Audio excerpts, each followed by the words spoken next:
Mei Ching nodded and said, "After all, we have had a cooperative relationship for so many years, and we have helped them solve a lot of problems legally, so the Song family is fairly polite to us." Jacob was amazed in his heart.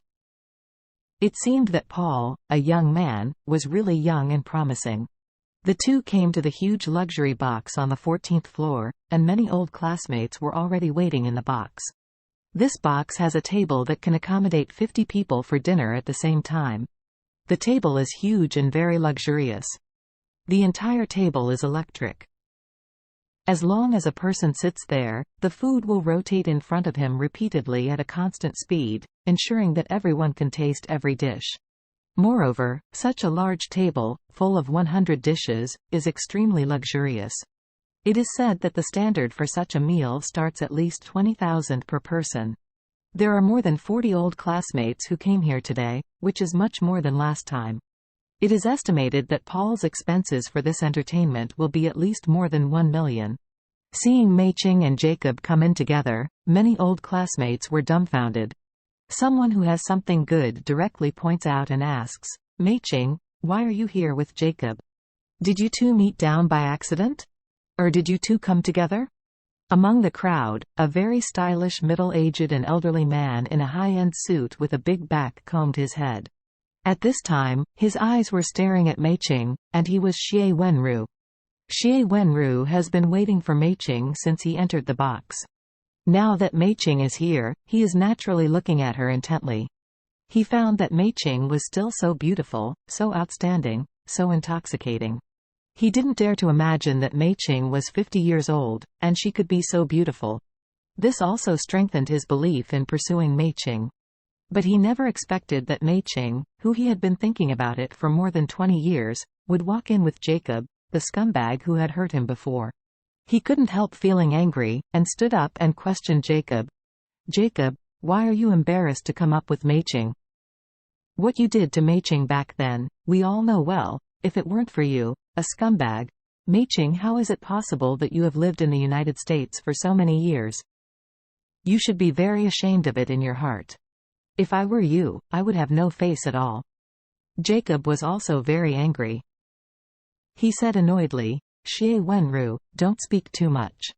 Anyone with a discerning eye knows what happened back then, you can't blame me at all." As he said, he added, "Do you think you've had a better life in the past 20 years? I tell you, in the past 20 years, you regret more than anyone and feel ashamed than anyone."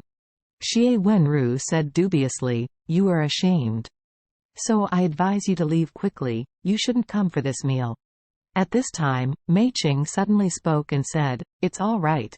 You don't want to talk about the old sesame seeds and rotten grains. It is not when you were young, you liked to talk about gossip. 40 or 50 years old, why do you still say this?" After speaking, she looked around for a week and said seriously, "Every one of you here is personally invited by me, so there must not be any unpleasantness between you." Jacob sneered at this time and said to Xie Wenru, "Xie Wenru, have you heard? Even Mei Ching said that. What qualifications do you have to drive me away?" After finishing speaking, he patted his forehead and said, "Oh, yes, I forgot to tell you, I didn't just come up with Mei Ching. I picked her up at the hotel where Mei Ching lived this morning, and then went to my alma mater together. I remembered our youth back then, and then came to meet with you. Why? Do you have any opinions?" When Xie Wenru heard this, he felt uncomfortable. After all, he has always had a unilateral crush on Mei Ching, unlike Jacob. Jacob and Mei Ching had been together for a long time.